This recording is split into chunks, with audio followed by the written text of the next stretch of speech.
Terima kasih Tuhan Yesus. Terima kasih untuk kebaikan-Mu. Terima kasih untuk kemurahan-Mu buat setiap kami. Kalau kami boleh berada sore hari ini di tempat ini di rumah Tuhan. Semuanya karena kebaikan Tuhan. Semuanya karena kasih Tuhan yang melimpah atas kehidupan kami. Bapa, ajar kami untuk selalu bersyukur. Bukan karena keadaan kami yang baik. Tetapi kami bersyukur karena kami punya pribadi Tuhan Yesus di dalam kehidupan kami. Kami mau militan mengikut Engkau. Karena kami tahu Engkau mati bagi kami di atas kayu salib.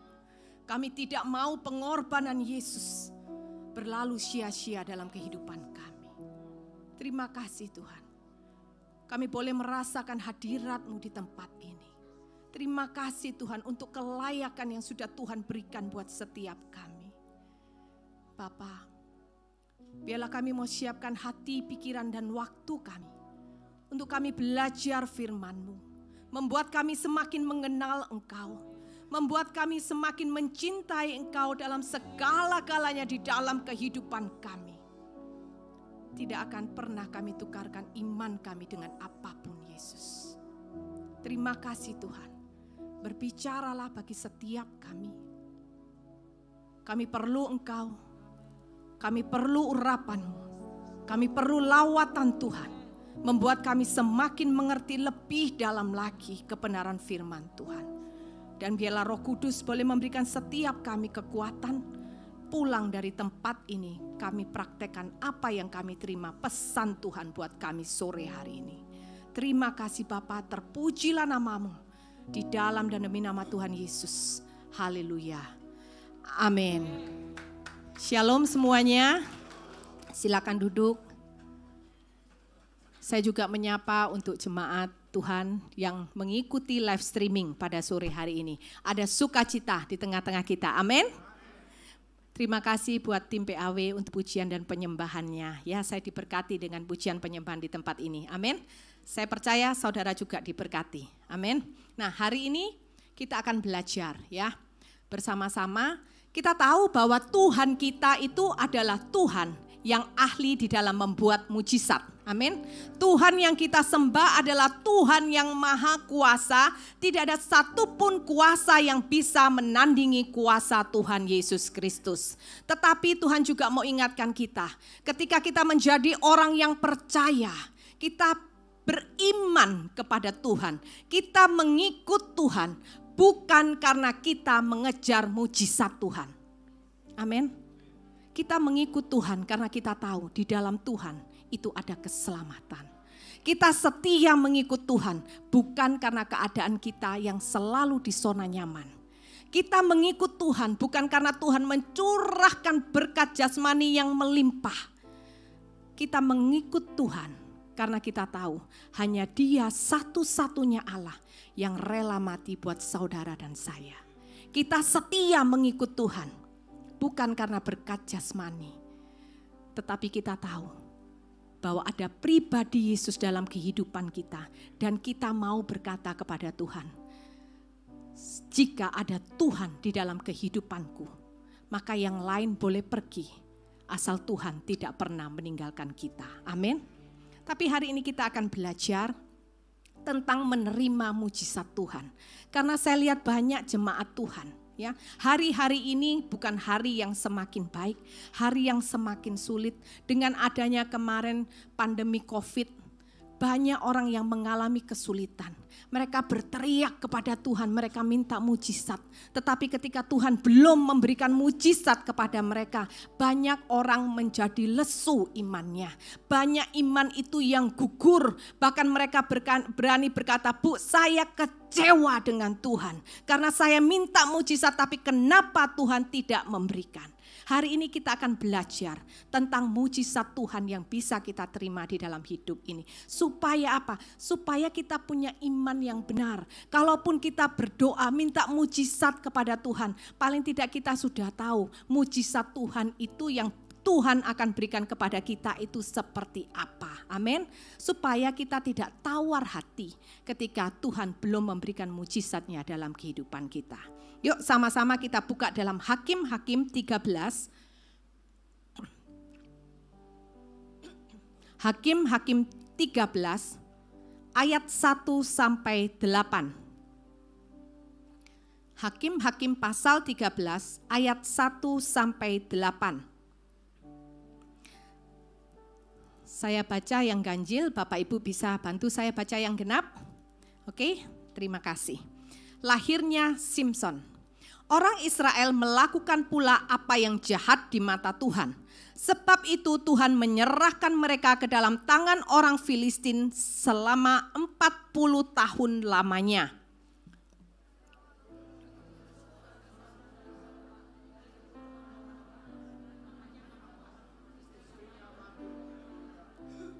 Dan malaikat Tuhan menampakkan diri kepada perempuan itu dan berfirman kepadanya demikian, memang engkau mandul tidak beranak, tetapi engkau akan mengandung dan melahirkan seorang anak laki-laki. Oleh sebab itu, peliharalah dirimu, jangan minum anggur atau minuman yang memabukkan, dan jangan makan sesuatu yang haram. Sebab engkau akan mengandung dan melahirkan seorang anak laki-laki, kepalanya takkan kena pisau cukur, sebab sejak dari kandungan ibunya, anak itu akan menjadi seorang nasir Allah dan dengan dia akan memulai penyelamatan orang Israel dari tangan orang Filistin. Kemudian perempuan itu datang kepada suaminya dan berkata, telah datang kepadaku seorang abdi Allah yang rupanya sebagai rupa malaikat amat menakutkan.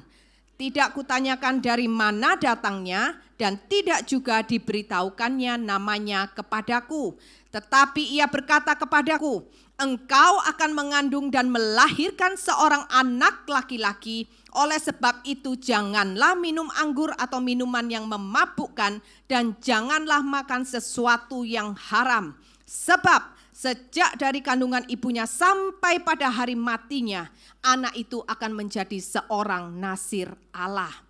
Lalu Manoah memohon kepada Tuhan, katanya, ya Tuhan, berilah kiranya abdi Allah yang kau utus itu datang pula kepada kami dan mengajar kami apa yang harus kami perbuat kepada anak yang akan lahir itu. Amin, terpujilah nama Tuhan. Menerima mujizat Tuhan. Ada 3 poin yang akan kita pelajari hari ini. Yang pertama adalah setiap mujizat itu diawali dari masalah yang pelik. Amin. Siapa yang di sini mau terima mujizat? Angkat tangan. Belum semua. Ada yang nggak mau. Oke, malaikat catat hari ini. Malaikat di surga lihat siapa yang mau mujizat yang angkat tangan. Sekarang saya tanya, siapa yang mau masalah yang pelik, yang berat, yang tidak ada jalan keluar, yang manusia berkata saya nggak kuat, ini terlalu besar. Siapa yang mau? Oh, cuma tim PAW yang mau. Luar biasa.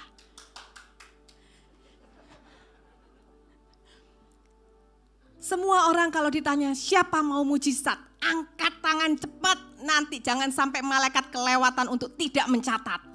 Tapi begitu tanya siapa mau masalah yang besar, enggak ada yang mau. Saudara tahu enggak bahwa mujizat itu selalu diawali dari masalah yang pelik, masalah yang besar yang sampai saudara berkata, Tuhan aku tidak sanggup lagi. Tuhan kenapa semuanya ini tidak ada jalan keluar. Dan disitulah nanti baru keluar yang namanya mujizat. Kita belajar dari perikop yang sudah kita baca ya. Ayat 1 dikatakan orang Israel itu melakukan apa yang jahat di mata Tuhan. Oleh karena itu kemudian Tuhan menyerahkan mereka ke dalam tangan orang Filistin selama berapa tahun? 1 tahun? 40 tahun. 40 tahun lama enggak? Saudara di sini kira-kira umur berapa? Saya 44. 40 tahun berarti baru 4 tahun saya bebas, ya. 40 tahun itu lama. Dan kita tahu bahwa Manoah ini dan istrinya, mereka adalah orang yang takut akan Tuhan. Tetapi toh Tuhan tidak membebaskan mereka dari masalah yang pelik. 40 tahun di tangan orang Filistin bukan kehidupan yang enak. Kehidupannya enggak enak. Belum lagi ditambah ternyata istri Manoah itu mandul. Rasanya dia bilang, istrinya mungkin bisa bilang, lengkap sudah penderitaanku. Sudah 40 tahun di tangan orang Filistin, masih juga saya belum punya anak. Dikatakan engkau mandul, langsung divonis. Bukan bilang ya tunggulah mungkin nanti akan ada waktunya. No, tapi langsung divonis, memang engkau mandul. Kira-kira langsung gimana? Duk, gitu ya. Langsung syok. Tapi itulah yang terjadi, saudara. Tapi kemudian setelah mereka tahu masalah, mereka mengalami masalah yang pelik. Di ayat yang ketiga dikatakan malaikat Tuhan menampakkan diri kepada istri Manoah dan memberitahu bahwa dia akan hamil dan melahirkan anak laki-laki. Malaikat itu memberitahu bahwa akan terjadi mujizat dari yang mandul tadi akan melahirkan. Dan kemudian ayat yang keempat. Setelah diberitakan akan terjadi mujizat. Memang engkau mandul tapi engkau nanti akan melahirkan seorang anak laki-laki. Dan kemudian ayat yang keempat. Oleh sebab itu peliharalah dirimu, jangan minum anggur atau minuman yang memabukkan dan jangan makan sesuatu yang haram. Apa yang bisa kita pelajari? Mujizat itu diawali dari masalah yang pelik. Tetapi satu hal yang Tuhan mau katakan kepada istri Manoah dan juga kita semua di tempat ini. Ketika engkau mengalami masalah yang berat. Ketika engkau mengalami masalah yang seakan-akan sudah tidak ada jalan keluar. Engkau sudah tidak tahu lagi engkau harus berbuat apa. Yang Tuhan mau katakan jangan putus asa, jangan kecewa, jangan marah. Tetapi yang harus kita lakukan adalah apa? Mempersiapkan diri kita sebelum mujizat itu terjadi. Itu yang dinamakan iman. Amin. Kebanyakan dari kita hanya kita cukup berdoa, kita minta, kemudian kita menunggu. Tetapi melalui perikop ini kita belajar bahwa malaikat Tuhan itu di ayat yang ketiga berkata akan terjadi mujizat. Tetapi tidak berhenti sampai di situ. Malaikat juga berkata, oleh karena itu, oleh sebab itu persiapkanlah dirimu. Kalau terjadi masalah dalam kehidupan kita, jangan menggerutu. Kalau terjadi masalah jangan ngomel, jangan bersungut-sungut kepada Tuhan. Tetapi yang harus kita lakukan adalah apa? Persiapkan diri kita kalau memang engkau mau menerima mujizat dari Tuhan. Karena di dalam masalah Tuhan itu punya tujuan. Tuhan mengizinkan masalah terjadi dalam kehidupan kita. Punya tujuan. Kalau kita sedang melatih anak yang baru belajar berjalan, kita tahu anak ini akan jatuh. Tetapi apakah kemudian kita larang anak kita, gak boleh latihan jalan, gak boleh belajar jalan. Wes biarin, daripada nanti jatuh mending gak bisa jalan. Ada yang begitu? Suami saya memang terlalu protektif dengan anak. Apalagi dulu anak saya pertama lahir itu perempuan. Dia memang ingin punya anak. Ketika saya hamil dia bilang, anak ini pasti perempuan. Saya bilang enggak, cowok. Dia bilang perempuan. Dan nanti kalau lahir namanya harus Grace. Saya sampai mikir, apa mantan pacar ya namanya Grace? Terus saya tanya, mumpung masih hamil, kalau hamil kan disayang suami ya ibu-ibu ya. Saya tanya, kenapa sih kok namanya Grace? Dia bilang gini, karena aku lihat yang namanya Grace itu kebanyakan anaknya itu nanti cantik gitu ya. Tapi di situ kemudian suami saya meskipun dia protektif kepada anak, ada neni yang jaga, dia berkata gini sama neninya, Sus jaga anakku baik-baik, kamu gak usah bingung, semua keperluanmu aku yang handle. Tapi satu pesanku, jangan sampai anakku itu jatuh. Tetapi sekalipun dia begitu, dia memperbolehkan anak saya untuk belajar jalan. Karena dia tahu bahwa memang itu yang harus dilalui oleh anak saya dalam pertumbuhan perkembangannya dari baby ke anak. Supaya dia bisa belajar nanti akhirnya bisa berjalan. jalan. Walaupun suami saya tahu nanti waktu belajar berjalan mungkin dia akan jatuh. Walaupun karena demikian anak saya tuh belajar jalan di mana? Di atas kasur. Jadi kalau jatuh nggak nangis, papanya nggak tahu, susternya aman gitu ya. Dan saya juga senang kalau anak saya nangis, saya bingung. Suami saya langsung, kenapa ini? Bayangin anak ceguken aja suami saya bisa bingung. Gimana ini kok ceguken? Ayo ke dokter. Tak bilang mateng kon, ceguken aja harus ke dokter. Tak bilang ini papa lebay. Ya. Tuhan juga mengizinkan masalah terjadi dalam kehidupan kita. Tuhan punya tujuan untuk mengikis karakter kita.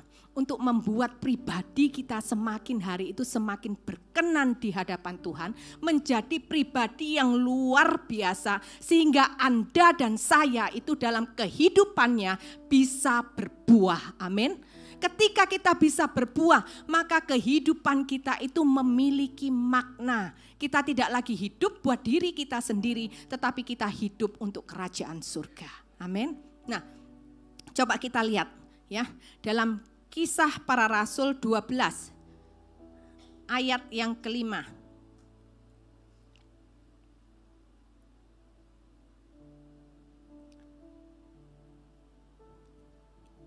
Demikianlah Petrus ditahan di dalam penjara, tetapi jemaat ngapain? Dengan tekun mendoakannya kepada Allah. Pada waktu itu Petrus masuk dalam penjara karena Herodes memerintahkan agar Petrus itu dibunuh.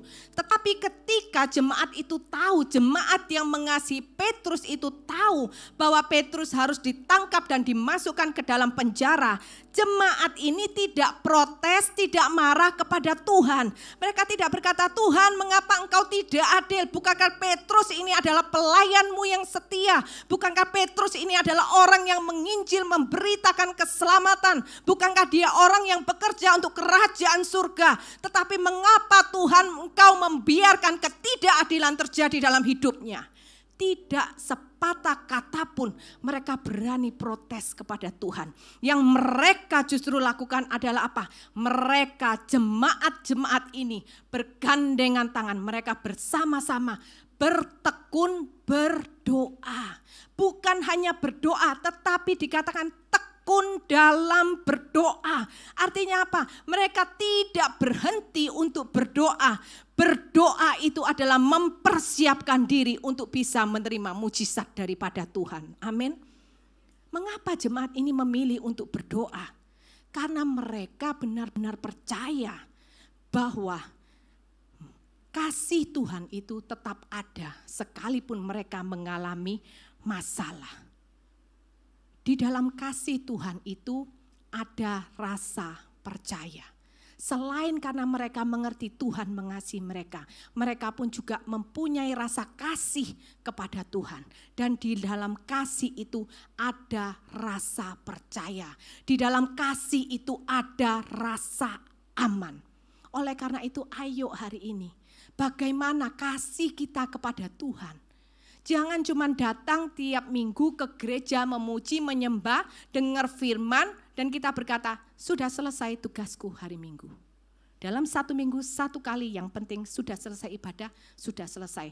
Hanya sekedar memberikan checklist kepada Tuhan, ting ting, selesai Tuhan. No. Tetapi bagaimana dengan keseharian kita? Coba kita pertanyakan, bagaimana sih hatiku? Apakah hatiku ini benar-benar mengasihi Tuhan atau tidak? Karena respon orang yang mengasihi Tuhan ketika mengalami masalah itu akan jauh berbeda dengan orang yang tidak mengasihi Tuhan. Amin. Lihat itu jemaat-jemaat Petrus. Mereka tidak marah. Mereka bertekun di dalam doa karena mereka mengasihi Tuhan dan mereka tahu dalam keadaan apapun, dalam sekalipun Tuhan mengizinkan masalah itu terjadi, mereka tahu kasih Tuhan tidak pernah meninggalkan kehidupan mereka. Amin.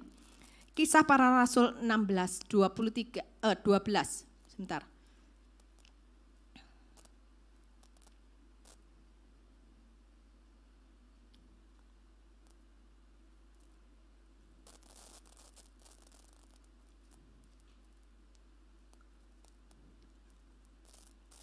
Kisah Para Rasul 16. ayat 23.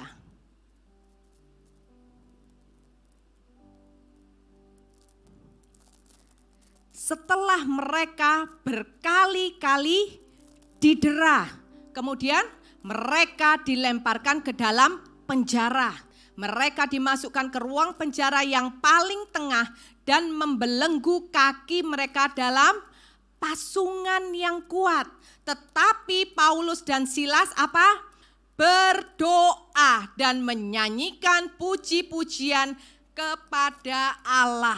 Dan apa yang terjadi? Terjadi gempa dan terlepaslah belenggu mereka. Lihat saudara, didera itu bukan cuma satu kali, dijelas ditulis di firman Tuhan. Berkali-kali didera. Ketika ada kalimat berkali-kali didera, di situ ada satu poin yang ingin Tuhan tunjukkan kepada kita. Bahwa penderitaan mereka itu adalah amat sangat susah. Setelah didera bukan mereka itu dilepaskan, tetapi mereka dimasukkan ke dalam penjara. Masih ditambah lagi saudara bahwa kaki mereka itu dibelenggu dengan pasungan yang kuat. Kira-kira kalau kaki dibelenggu dengan pasungan yang kuat itu enak enggak? Enggak enak, enggak bisa bebas, sudah di penjara jalan aja enggak bisa. Pasungan yang kuat pasti membuat apa? Kaki kita itu sakit. Tetapi di dalam segala penderitaannya yang harus dia terima karena dia mengikut Tuhan, bukan karena kesalahannya, tetapi karena mereka memberitakan Injil, karena kasihnya mereka kepada Tuhan, mereka harus mengalami penderitaan dan aniaya. Tetapi Paulus dan Silas berdoa dan menyanyikan puji-pujian kepada Allah. Di sini menunjukkan bahwa apa? Hati mereka. Mereka memiliki hati yang mengasihi Tuhan dengan segenap hati dan hidup mereka. Amin. Dan apa yang terjadi selanjutnya? Terjadi gempa. Terlepaslah belenggu mereka. Apakah saudara berpikir terjadi gempa itu kebetulan? Tidak. Itu adalah kuasa Tuhan yang bekerja. Karena Tuhan melihat bagaimana murni, bagaimana tulus dan kasih mereka itu kepada Tuhan. Nah, kita ini seringnya kalau kita mendapat masalah, kita memang lari kepada Tuhan. Kita mencari Tuhan, itu bagus. Tidak mencari pertolongan yang lain, itu benar. Tetapi kesalahan kita itu seringkali ketika sudah datang kepada Tuhan, kita itu datang memberikan solusi kepada Tuhan. Iya atau iya? Itu pun pernah saya lakukan. Ketika dulu suami saya berapa tahun yang lalu sebelum suami saya bertobat 2015. Tapi jauh sebelum itu, dia adalah seorang pemakai narkoba. Kemudian saya berdoa sama Tuhan. Tuhan, saya minta satu, jangan sampai suami saya tertangkap. Karena kalau dia sampai tertangkap, muka saya ini mau ditaruh di mana? Mungkin kalau malaikat Tuhan waktu itu bisa ngomong, ya tetap taruh di depan, masa taruh di belakang gitu ya. Tapi itu yang saya minta. Saya bilang, Tuhan, kalau dia sampai ketangkep, aduh Tuhan, betapa malunya saya. Kasihan anak-anak Tuhan. Waduh, alasannya ciamik ya. Kasihan anak-anak Tuhan, nanti mereka itu dibully sama teman-temannya. Tuhan berikan apa yang saya minta. Satu kali ketika saya berdoa, Tuhan berikan saya rema. Saya bukan orang yang peka saudara, tetapi saya percaya bahwa setiap kita pasti pernah mendapatkan tuntunan dari Roh Kudus. Amin. Kalau kita tidak mendapatkan tuntunan dari Roh Kudus, it's okay. Ya, bukan berarti oh saya tidak dikasih, no, bukan seperti itu. Dan satu kali pada waktu itu saya mendapatkan rema dari Roh Kudus, kemudian saya kasih tahu suami saya, hati-hati ya. Beberapa hari ini kamu nanti bisa urusan loh sama polisi. Wah, dia marah saudara. Dasar memang wanita satu ini mulutnya mulut panas gitu ya. Kamu itu memang sukanya itu mendoakan saya yang jelek-jelek. Dia marah. Beneran, 2 hari kemudian dia urusan dengan polisi.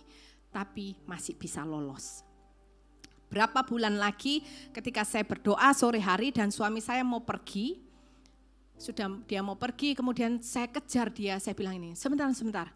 Tadi waktu saya berdoa, langsung dia pasang telinga, ada apa? Soalnya apa, yang kemarin kebukti benar-benar gitu ya. Ada apa? Dia langsung matikan mobil. Saya cuma mendapatkan bahwa kamu juga harus hati-hati lagi. Jangan sampai nanti urusan sama polisi lagi yang kedua kali. Dia bilang, oh iya ya, kalau gitu kamu doakan saya sekarang. Dalam hati, oh kalau ada maunya aja ya. Tapi kadang-kadang kita seperti itu sama Tuhan. Iya atau iya? Iya, saya juga kayak gitu. Kita semua harus bertobat, amin. Saya berdiri di depan sini bukan saya lebih pintar, saya lebih benar. Enggak, tapi kita sama-sama belajar. Kemudian benar yang kedua kali dia lolos. Dia malam-malam dia telepon saya, aduh beneran loh, itu gini-gini, dia cerita, puji Tuhan saya lolos. Saya bilangin, kalau sudah lolos saja puji Tuhan ya, haleluya. Kalau enggak biasanya apa, halilintar gitu. Kemudian saya berdoa, saya bilang Tuhan terima kasih. Terima kasih. Berapa hari kemudian saya berdoa. Kemudian selang beberapa lama, enggak sampai 1 bulan ketika saya berdoa, Tuhan ini berbicara gini sama saya. Kamu lihat, apa yang kamu minta aku berikan. 2 kali aku loloskan suamimu dari polisi.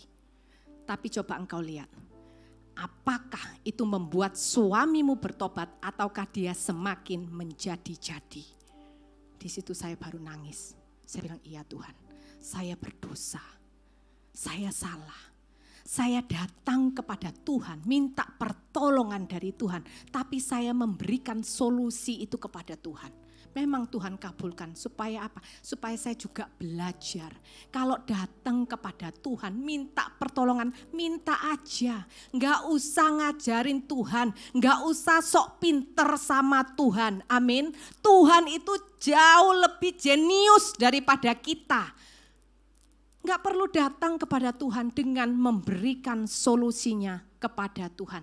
Datang kepada Tuhan, minta dan berserah. Jangan lupa, iman itu bukan hanya percaya, tetapi iman itu adalah juga berserah kepada kehendak Bapa.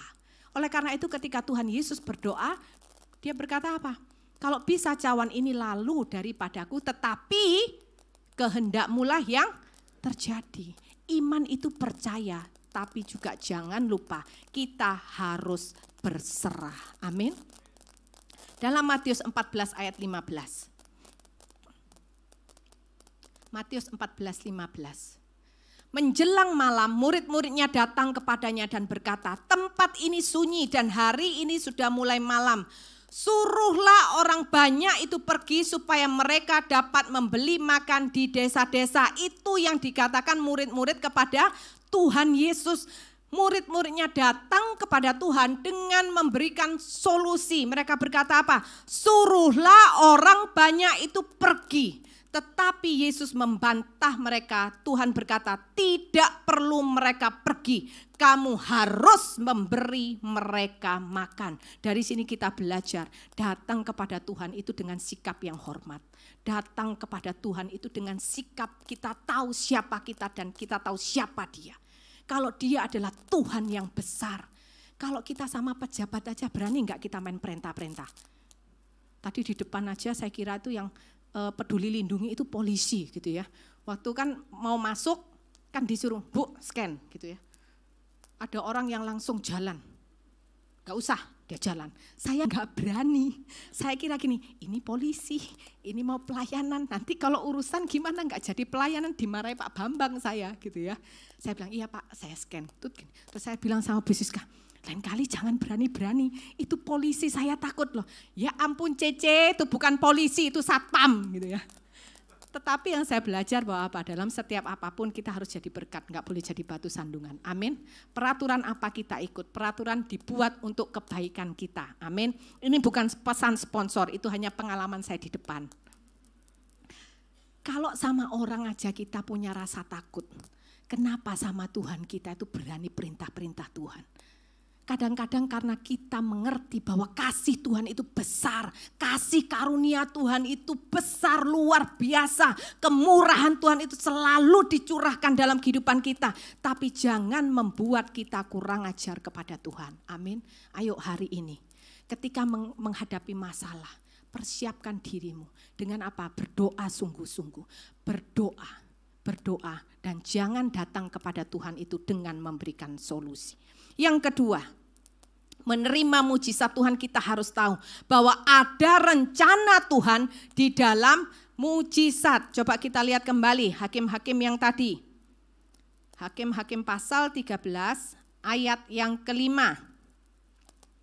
Sebab engkau akan mengandung dan melahirkan seorang anak laki-laki, kepalanya takkan kena pisau cukur, sebab sejak dari kandungan ibunya anak itu akan menjadi seorang nasir Allah, dan dengan dia akan mulai penyelamatan orang Israel dari tangan Filistin. Ingat ini baik-baik, bahwa mujizat itu diberikan bukan sekedar untuk memenuhi keinginan kita, tetapi mujizat terjadi untuk menyatakan kemuliaan Tuhan. Amin. Mujizat diberikan kepada seseorang karena ada rencana Tuhan, ada tujuan dan maksud Tuhan di dalam mujizat itu. Jadi saudara, jangan bermimpi mendapatkan mujizat hanya untuk memenuhi keinginan diri kita sendiri. No. Hidup ini bukan tentang kita. Hidup ini adalah tentang Kristus yang mati di atas kayu salib buat saudara dengan saya. Jadi kalau kita berdoa kepada Tuhan, kita harus cross check kembali, kita harus belajar. Kalau meminta sesuatu kepada Tuhan, kita belajar.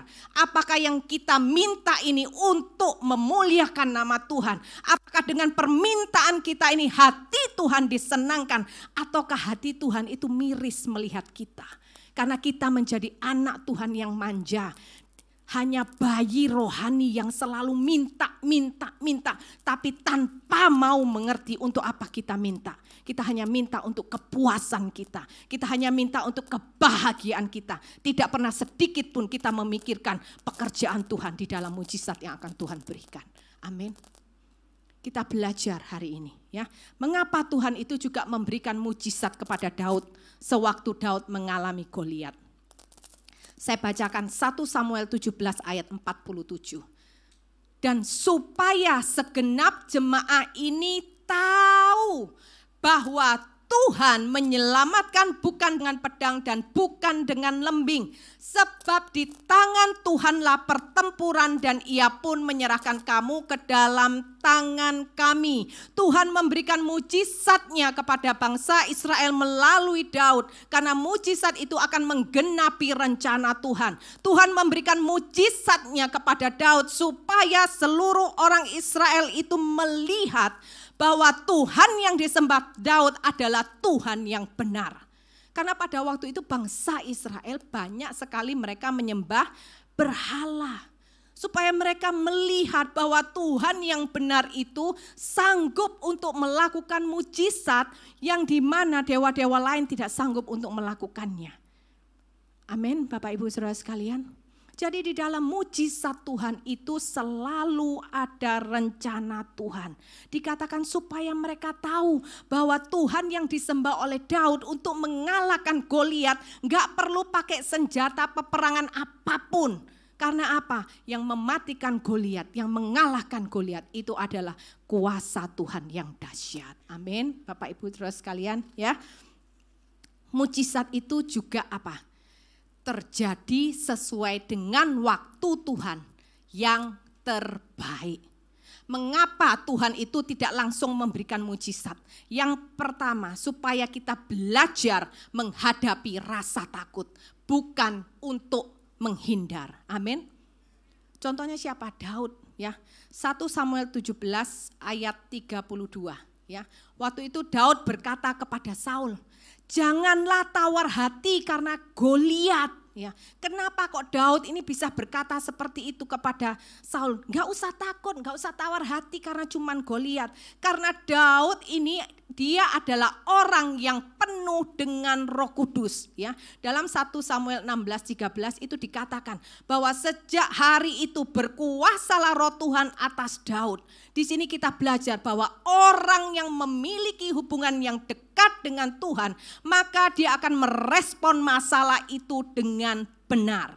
Kalau saudara mau menghadapi rasa takut, kalau saudara mau berani bagaimana menghadapi masalah penderitaan dalam kehidupan kita, milikilah hubungan yang baik dengan Tuhan. Bagaimana engkau menjalani hari-harimu sehari-hari? Apakah ketika kita membuka mata siapa yang kita cari? Gadget. Ayo belajar, saya pun belajar. Kita kasih komitmen di hadapan Tuhan. Ketika aku buka mata, yang aku cari terlebih dahulu adalah Tuhanku. Untuk apa? Kita mengucap syukur bisa buka mata itu kemurahan Tuhan. Amin. Bisa buka mataku kemurahan Tuhan. Kadang-kadang kita ini menganggap kemurahan Tuhan, mujizat Tuhan itu hanya segala sesuatu yang besar. Ketika terjadi spektakuler baru kita berkata Tuhan Yesus itu baik. Kita buka mata, Tuhan Yesus pun tetap baik. Kita dalam masalah, Tuhan Yesus pun juga tetap baik. Dia adalah Tuhan yang baik sejak dulu, sekarang, sampai selama-lamanya. Tuhan Yesus itu tidak pernah berubah. Amin. Sebelum tidur, kita juga berdoa kepada Tuhan. Kalau pagi kita bersyukur dan minta pimpinan daripada Roh Kudus, maka setelah mau tidur malam, datang lagi kepada Tuhan. Apa yang kita lakukan? Kita berkata, Tuhan terima kasih. Hari ini sudah aku jalani dan aku masih bisa bernapas. Itu semua kemurahan Tuhan. Dan kemudian apa? Kita cross check diri kita. Hari ini apa yang sudah kita lakukan? Apakah benar-benar kita sepanjang hari ini kita mengikuti kehendak Roh Kudus? Ataukah kita mengikuti keinginan diri kita sendiri? Kita cross check setiap hari. Maka dengan demikian, secara tidak langsung, saudara itu akan berubah. Lama-lama menjadi serupa dan segambar dengan Kristus. Amin. Yang kedua, mengapa Tuhan tidak langsung memberikan mujizat? Supaya ketika rasa takut itu datang, kita itu lari kepada Tuhan dan mengandalkan Tuhan. Tapi bukan untuk kepentingan Tuhan. Tuhan itu bukan Tuhan yang suka makan, yang suka disanjung-sanjung supaya kelihatan, wah ini aku Tuhan yang hebat. Bukan. Tuhan mau kita datang kepada Dia. Tuhan mau kita mengandalkan Tuhan. Hanya semata-mata untuk keselamatan diri kita sendiri. Amin. Karena di luar Tuhan tidak ada keselamatan. Keselamatan bukan hanya berbicara, oh saya sudah dibaptis, bukan. Tetapi ketika kita menghadapi masalah dan kita tidak lari datang kepada Tuhan, maka kita akan menyelesaikan masalah kita dengan jalan keluar yang datangnya di luar kebenaran firman Tuhan. Dan itu bukanlah cara dari orang yang percaya kepada Kristus. Amin. Dan yang ketiga, supaya kita belajar percaya dan berserah total kepada penyertaan Tuhan. Amin. Coba kita baca 1 Samuel 17. 1 Samuel 17 ayat 37. Pula kata Daud, Tuhan yang telah melepaskan aku dari cakar singa dan dari cakar beruang, Dia juga akan melepaskan aku dari tangan orang Filistin itu. Kata Saul kepadanya, pergilah, Tuhan menyertai engkau. Lihat saudara ya, bahwa Daud ini kenapa dia berani menghadapi masalah, dia enggak takut lagi. Karena apa?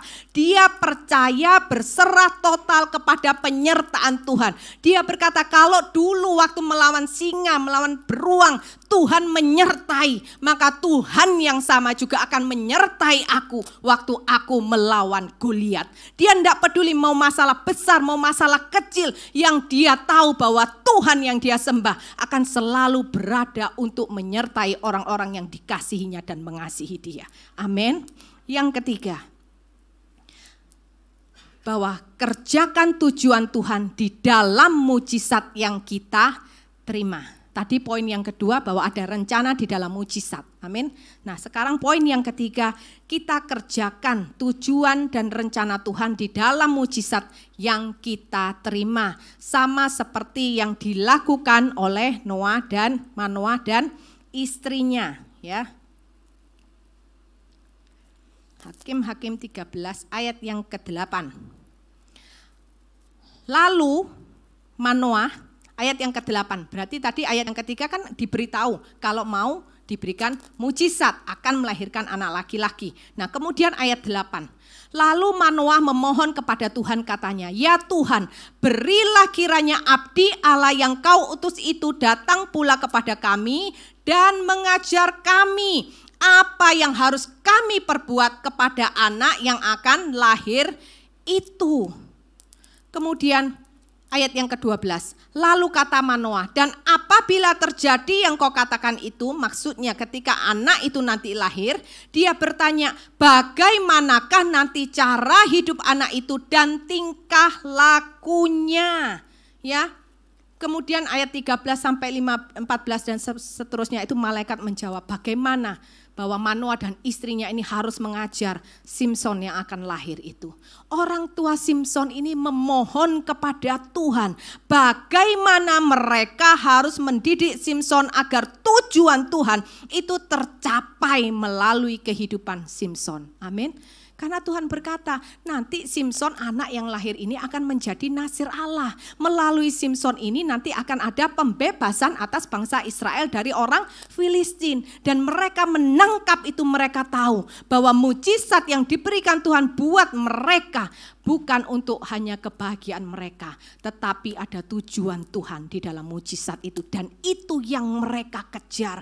Mereka enggak lupa, padahal waktu itu mujizat juga belum terjadi. Tapi inilah orang yang mengasihi Tuhan. Dia hidup bukan untuk dirinya sendiri. Kalau Tuhan memberikan dia berkat, dia tanya, Tuhan berkat ini untuk apa? Bagaimana aku harus mengelola berkat ini supaya tujuan Tuhan yang Tuhan berikan di dalam berkat ini yang aku terima itu tidak berlalu dengan sia-sia. Yang mereka pikirkan hanya bagaimana tujuan Tuhan tercapai. Yang mereka pikirkan adalah bagaimana mujizat ini membawa kemuliaan dan kebesaran bagi nama Tuhan. Amin. Kalau kita sudah terima mujizat, jangan cuman kita itu euforia menerima mujizat. Jangan kita wey keren terima mujizat kemudian bersaksi di sini Tuhan Yesus itu dahsyat. Dengar mujizat dengan tidak mendengar mujizat, kita semua tahu kalau Tuhan Yesus itu dahsyat. Amin. Di dalam kesesakan Tuhan pun juga tetap dahsyat. Setelah menerima mujizat, jangan hanya happy, tepuk tangan berkata Tuhan Yesus baik. Tapi tanya sama Tuhan, Tuhan apa tujuan Tuhan dalam mujizat yang Tuhan berikan dalam hidupku. Amin. Dan ketika kita melatih seperti itu akan membuat kita itu semakin mencintai Tuhan. Kita tidak lagi memikirkan diri kita sendiri. Jangan terlena ketika kita menerima mujizat Tuhan. Jangan hanya berpangku tangan. Orang yang sudah menerima mujizat Tuhan kemudian kita melupakan Tuhan, itu artinya kita adalah orang yang bebal. Tapi ayo belajar mujizat apa yang kita terima, berkat apa yang kita terima daripada Tuhan. Mau berkat rohani, mau berkat jasmani, ayo menangkan jiwa melalui berkat yang sudah Tuhan berikan kepada kita. Amin. Yang terakhir, mujizat terbesar itu adalah pertobatan. Amin. Bukan berkat jasmani. Mujizat terbesar itu adalah pertobatan, bukan berkat jasmani. Coba kita lihat dalam Lukas 17.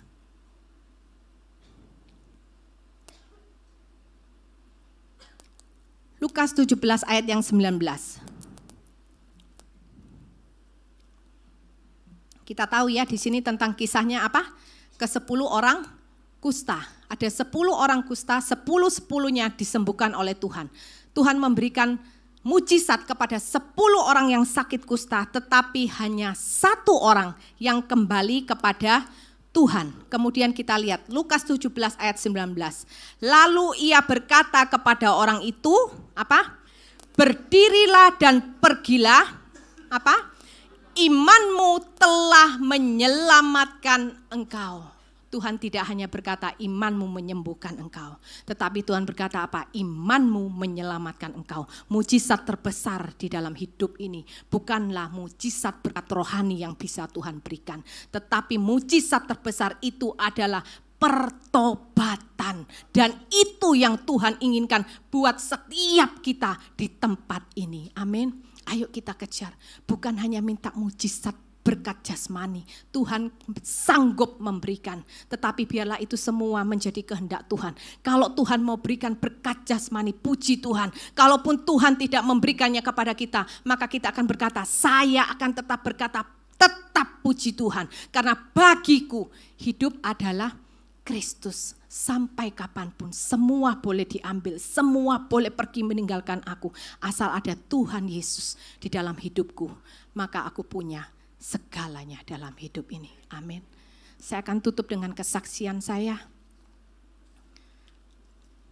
Tadi saya sudah cerita ya, bahwa tahun 2015 suami saya itu bertobat. Kami dulu mengalami pergumulan rumah tangga selama 12 tahun. Kemudian 2015 suami saya bertobat. Tetapi dia bertobat itu bukan dengan satu pengertian yang benar, ya. Tidak seperti yang Tuhan inginkan. Dia berpikir bahwa kalau bertobat itu ya sudah, kalau yang dulunya ada wanita idaman lain maka sekarang harus setia dengan satu istri. Kalau dulu sering pergi-pergi maka sekarang harus di rumah menemani istri dan anak. Kalau bertobat, kalau dulunya narkoba maka sekarang harus berhenti. Kalau bertobat, kalau dulunya suka main judi maka sekarang sudah dia tinggalkan. Dia berpikir pertobatan itu seperti itu. 2015 ya.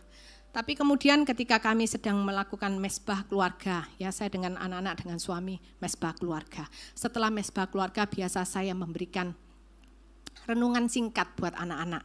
Enggak baca Alkitab ayat panjang-panjang, enggak. Karena saya minta anak-anak saya setiap hari mereka harus baca Alkitab 2 pasal. Itu sesuatu yang tidak bisa ditawar. Mereka tahu kalau tentang Tuhan saya strict banget. Tidak ada tawar-menawar. Tapi kemudian waktu itu saya sering berbicara dengan anak saya. Ayo belajar bersyukur. Saya ajarin anak saya untuk terus bersyukur. Jangan selalu membandingkan hidupmu itu dengan orang lain. Saya bilang, kalau hari ini kita masih bisa bernafas, itu kita harus bersyukur, berterima kasih kepada Tuhan. Anak saya manggut-manggut, iya mami, iya mami. Walaupun mereka mau bilang enggak, mereka tahu habis mereka kalau bilang enggak ya sama maminya, pasti iya. Nah suami saya yang dengar kayak gitu, dia dalam hati nih ya Bapak Ibu. Karena dia juga nggak berani ngomong, karena dia tahu kalau berani dia jawab salah maka itu sesinya jadi panjang sekali. Yang tadinya mungkin hanya 30 menit bisa jadi 3 jam. Ya, saya bisa KKR sendiri di keluarga gitu ya. Nah kemudian dia dalam hati dia berkata gini, halah pendeta satu ini lebay. Wong bernapas kok harus bersyukur. Namanya manusia, orang hidup ya pasti bernapas. Kalau enggak bernapas ya mati. Ya itu kan sudah hal yang lumrah. Itu yang dia katakan dalam hati, ya. Dalam hati. Kemudian nanti berapa lagi saya ingatkan anak-anak saya lagi, ayo bersyukur. Dia ngomong gitu lagi dalam hati. Halah, jane lebay gitu ya. Bernapas kok bersyukur, gak perlulah gitu. Terlalu fanatik dia bilang gitu. Tapi kemudian saudara, tahun 2016, bulan Oktober, suami saya tiba-tiba dia sakit gigi.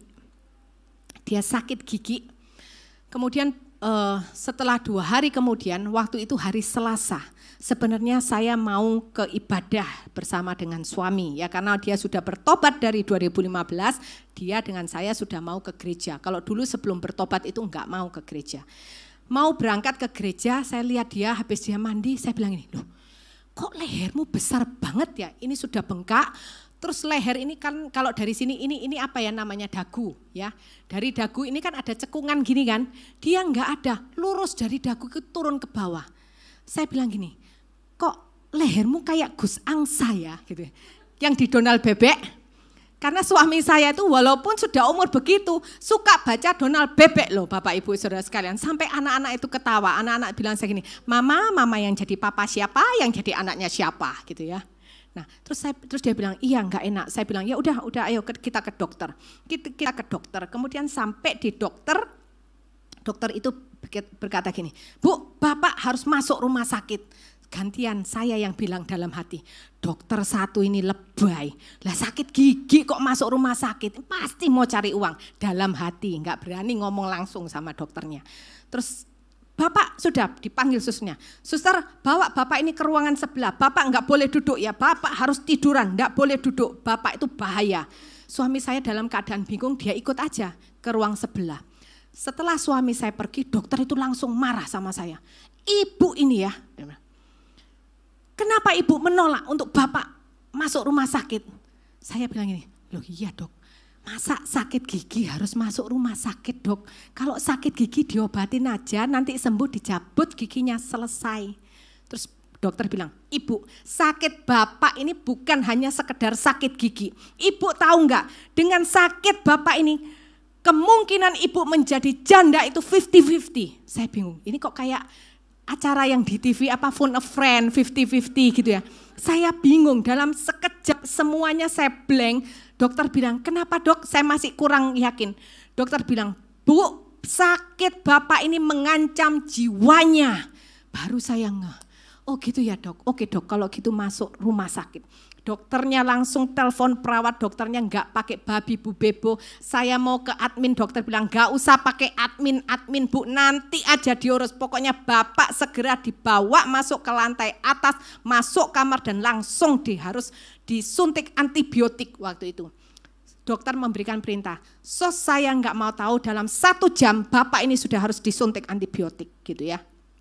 Kemudian ternyata di ruang sebelah itu beneran suami saya sudah mulai menggigil dan dia sudah merasakan tidak enak di dadanya.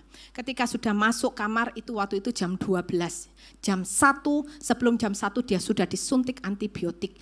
Jam 1:30 jam 2 suami saya ngomongnya itu sudah pelo. Bukan, suami saya ngomong sudah pelo. Saya bingung, apa ini stroke ya gitu ya.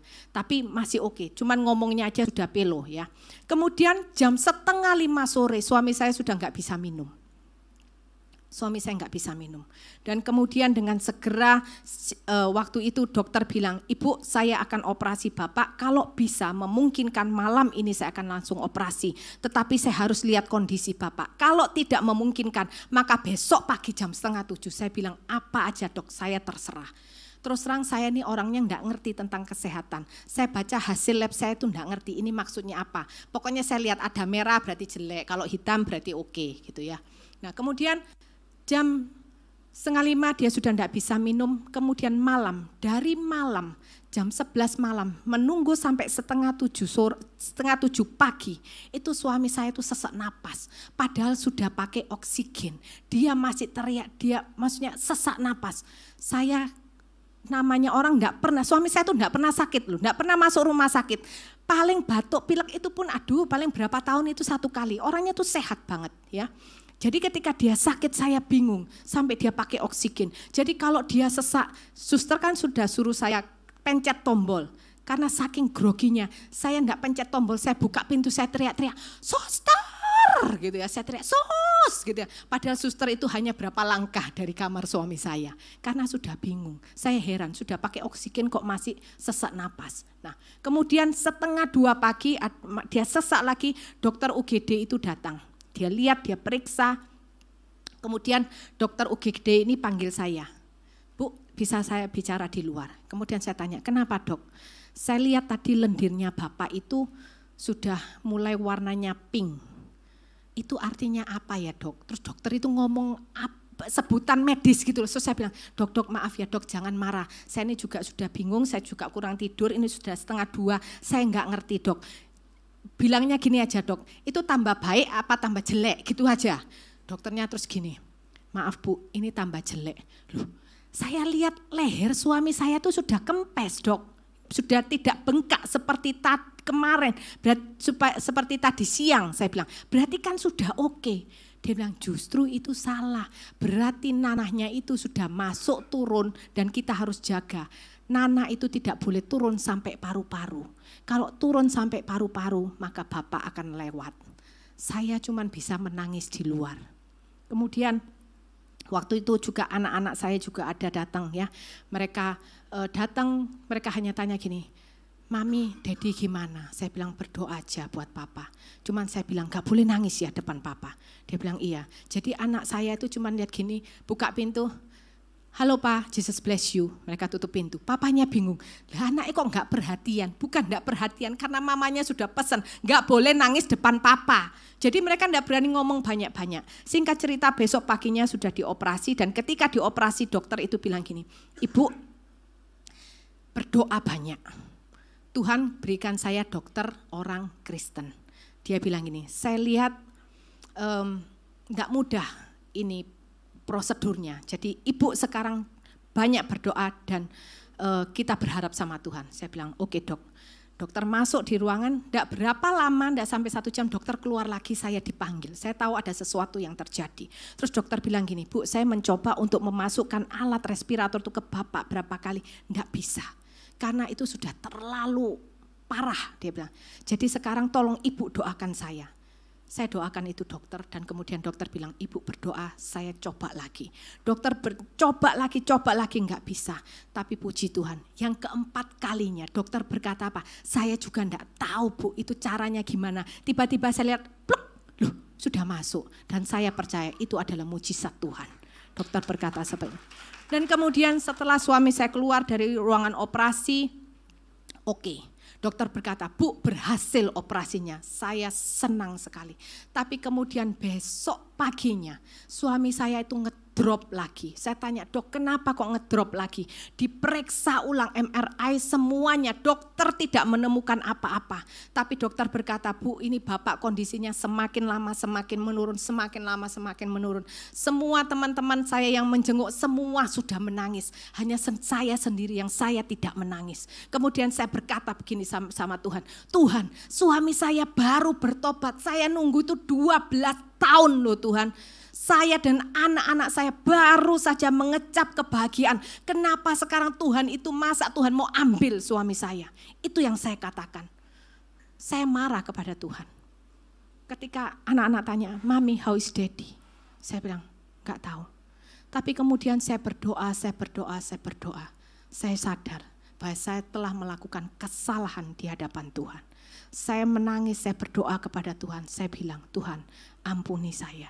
Kalau tadi saya berani ngomong lancang sama Tuhan. Dan waktu itu saya berdoa, saya bilang, Tuhan saya serahkan suami saya ke dalam tangan-Mu. Kalau memang apa yang Engkau pandang baik, hari ini suamiku berpulang kepada Engkau, maka saya berkata terpujilah Tuhan.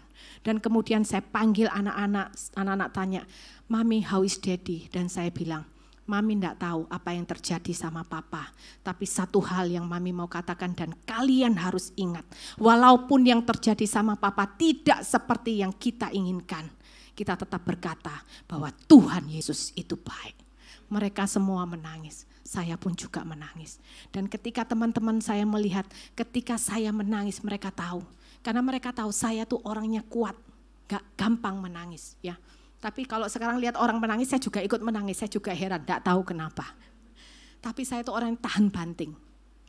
Kemudian singkat cerita dokter bilang, Bu saya izin mau panggil profesor, gini mau bentuk satu tim, kemudian suami saya mau dilubangin lehernya. Mereka mau cari tahu, karena selama ini oksigen respirator dimasukkan, ventilator dimasukkan lewat mulut. Mereka bilang enggak bisa karena perlu alat lain, jadi ventilator harus dipindahkan ke leher. Saya bilang, saya enggak mau dokter, karena saya biasa pelayanan ke rumah sakit mendoakan orang-orang yang saya lihat kalau sudah dipasang ventilator itu di leher, enggak lama meninggal bukan karena sakitnya tetapi karena infeksi. Ya, jadi waktu itu saya bilang, ya mungkin tidak semua, tetapi itu yang saya alami gitu ya. Jadi dari pengalaman saya berkata, enggak dok, saya enggak mau. Kemudian saya telepon mertua saya itu lagi holiday ke Cina, mereka berdua. Biasanya mereka berdua itu kalau keluar negeri enggak pernah beli SIM card. Pokoknya kalau sudah di hotel ada wifi baru kita bisa WA. Tapi enggak tahu waktu itu mereka bisa beli SIM card sehingga saya bisa telepon mertua saya. Waktu kemarin mau operasi, mertua saya yang perempuan tanya, Debbie kita pulang ya? Enggak usah mah, operasi kecil. Saya masih oke gitu ya. Tapi ternyata malam itu saya nangis, saya telepon papa sama mama mertua saya bilang papa sama mama pulang. Dan di situ mereka tahu sesuatu yang gawat itu terjadi. Dan kemudian mertua laki-laki saya berkata gini, kenapa enggak kamu bawa dia aja ke Singapura? Baru saya bilang, oh iya gitu ya. Kemudian saya urus semuanya dibawa ke Singapura. Suami saya tuh enggak mau. Suami saya tanya, ada apa dengan saya? Saya bilang, enggak apa-apa. Terus kenapa kamu mau bawa saya ke Singapura? Saya masih bohongin dia, papa yang suruh.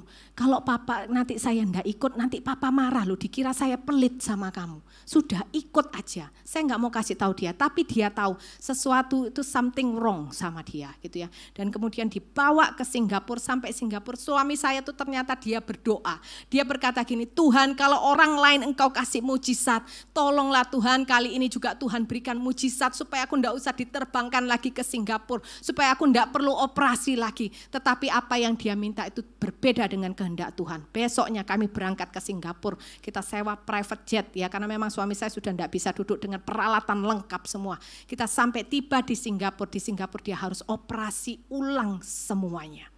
Harus operasi ulang. Waktu itu saya bingung mau bayar kayak gimana. Saya bukan orang kaya, saya nggak punya asuransi, tapi saya percaya di situ Tuhan yang mencukupkan. Biayanya besar, tapi semua tercukupi semua karena kemurahan Tuhan. Dan waktu saya datang ke Singapura, saya tanya, dokter ini berapa lama? Karena jujur saya memikirkan biayanya berapa. Tapi dokter berkata, enggak usah tanya berapa lama. Yang pasti saya bilang 2 minggu di ICU. Itu paling cepat.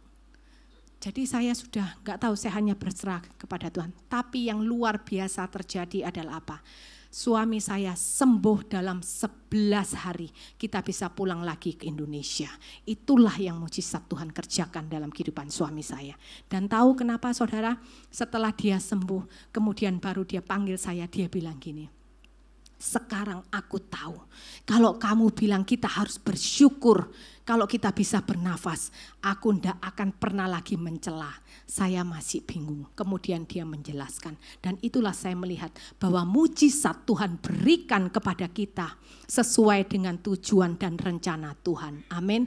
Yang semula saya pikir itu masalah, ternyata itu adalah cara Tuhan untuk membawa suami saya mengenal Tuhan. Untuk membuat suami saya mengandalkan Tuhan. Dan terpujilah Tuhan sampai hari ini. Suami saya tidak pernah melewatkan 1 hari saja di dalam hidupnya sejak dia bertobat dari Oktober 2016 sampai hari ini. Setiap hari, sekalipun dia capek, dia datang dari mana, tengah malam sampai rumah, dia selalu meluangkan waktunya untuk dia bersujud di hadapan Tuhan. Amin, saudara.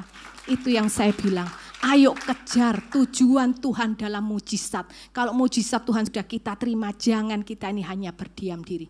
Tapi tanya, apa tujuan Tuhan? Kita kerjakan, jaring banyak jiwa dari mujizat yang Tuhan berikan. Amin. Ada cuplikannya 3 menit, silakan kalau mau lihat. Masih ada waktu, Pak?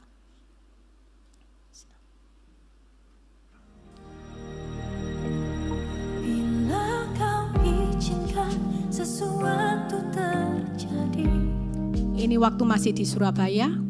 Ku percaya semua untuk kebaikanku.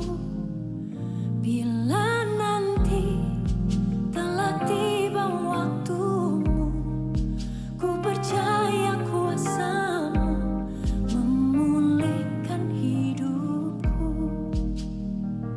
Waktu Tuhan pasti yang terbaik. Walau kadang Ini proses kita mau berangkat ke Singapura. Ini di dalam pesawat.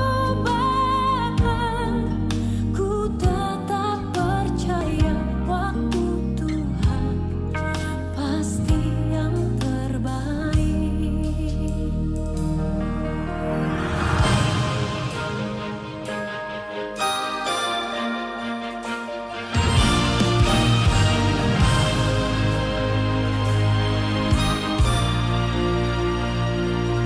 Bila kau izinkan sesuatu terjadi,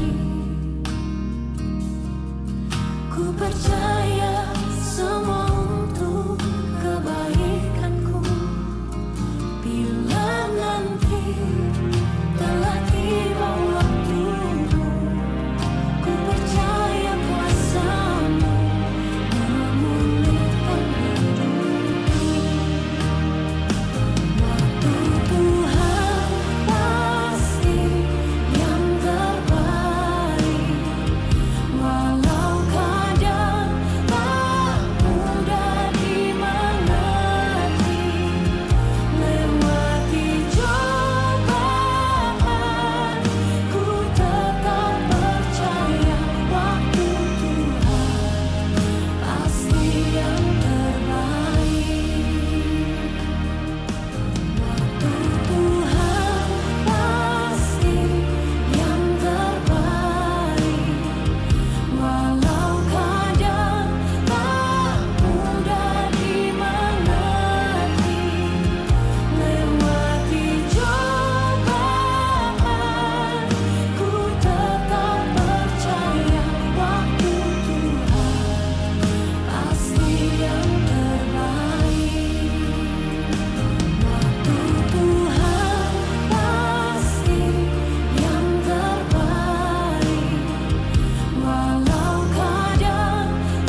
Berikan tepuk tangan buat kemuliaan nama Tuhan. Itu adalah kado terindah dari Tuhan. Oktober 2016 ketika saya ulang tahun, suami saya disembuhkan Tuhan. Saya nggak pernah tahu kalau ternyata di hati suami saya dia berkata, napas aja kok harus bersyukur. Tetapi Tuhan izinkan semua ini terjadi, dia tahu. Kalau kita masih bisa bernafas, kita harus mengucap syukur karena itu kemurahan Tuhan. Sejak hari itu, di rumah sakit video yang tadi sudah kita tonton, dia untuk berjalan, dia harus belajar kembali. Untuk dia minum, untuk dia makan, dia harus belajar kembali seperti seorang bayi. Tapi luar biasanya Tuhan, 11 hari Tuhan selesaikan semuanya. Itulah mujizat terbesar dalam kehidupan kami. Bukan hanya soal kesehatan, tetapi keselamatan, pertobatan itu Tuhan kerjakan dalam kehidupan keluarga kami. Amin. Yuk kita bangkit berdiri. Saya mohon tim PAW.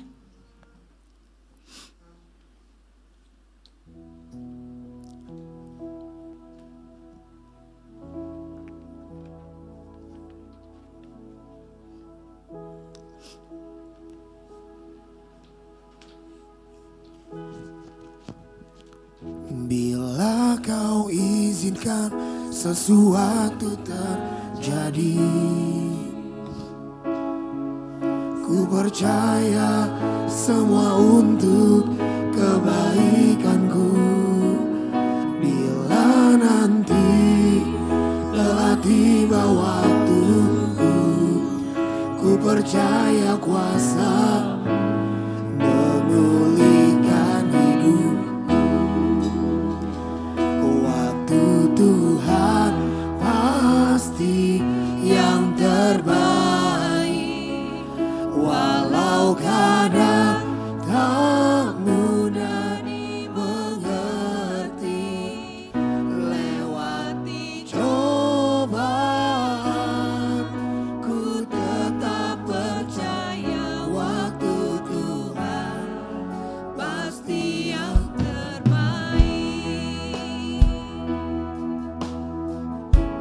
kita nyanyikan sungguh-sungguh di hadapan Tuhan. Bila kau izinkan sesuatu terjadi,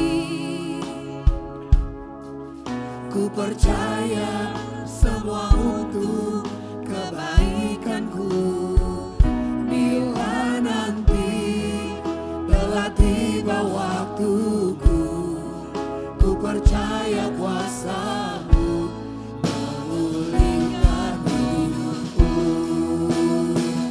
Waktu Tuhan pasti yang terbaik, walau kadang tak mudah dimengerti. Lewati cobaan, ku tetap percaya waktu Tuhan pasti yang terbaik. Waktu Tuhan pasti yang terbaik, walau kadang tak mudah dimengerti. Lewati cobaan, ku tetap percaya waktu Tuhan Pasti yang terbaik. Kita belajar mulai hari ini. Jika ada masalah, jika ada penderitaan yang harus kita hadapi, ayo kita belajar. Untuk kita tidak lagi bersungut-sungut di hadapan Tuhan. Untuk kita tidak lagi menyalahkan Tuhan. Tetapi yang kita lakukan adalah kita datang kepada Tuhan. Kita mengandalkan Tuhan. Kita berdoa. Menyerahkan segala sesuatunya kepada Tuhan. Yang kita kejar adalah perubahan kehidupan kita, perubahan karakter kita. Semakin hari semakin menjadi lebih baik, berkenan di hadapan Tuhan. Kehidupan kita boleh berbuah-buah untuk kerajaan surga. Ketika masalah itu terjadi, kita tanya, Tuhan, dalam hal apa melalui masalah ini yang aku harus bertobat? Karena kita tahu mujizat terbesar dalam kehidupan kita adalah mujizat pertobatan. Kalau Tuhan memberikan mujizat jasmani, kita berkata, terima kasih Tuhan, terpujilah Engkau. Tapi kalaupun Tuhan juga tidak memberikan mujizat itu dalam kehidupan kita, maka sampai akhir hidup kita, kita pun juga tetap akan terus mengikut Tuhan. Karena bagi kita, Tuhan Yesus adalah segala-galanya. Mari setiap kita perbarui komitmen iman kita di hadapan Tuhan. Tuhan, aku tahu Engkau sanggup untuk melakukan mujizat dalam hidupku. Tetapi bukan itu yang aku kejar. Bahwa di dalam kami mengikut Engkau sebagai orang percaya. Yang kami mau adalah kami bisa berespon benar terhadap setiap masalah penderitaan yang Tuhan izinkan terjadi. Kami tidak mau karena masalah penderitaan itu malah membuat kami menjauh dari Tuhan. Yang kami mau lakukan, kami mau merespon, mengikuti kebenaran firman. Kami akan tetap mengandalkan Engkau. Dan dalam setiap keadaan apapun, sekalipun kami dalam lembah kekelaman, kami akan tetap berkata, Tuhan Yesus baik. Dan kami percaya pada waktunya Tuhan, pertolongan itu akan datang bagi kami. Haleluya Yesus. Haleluya. Waktu Tuhan pasti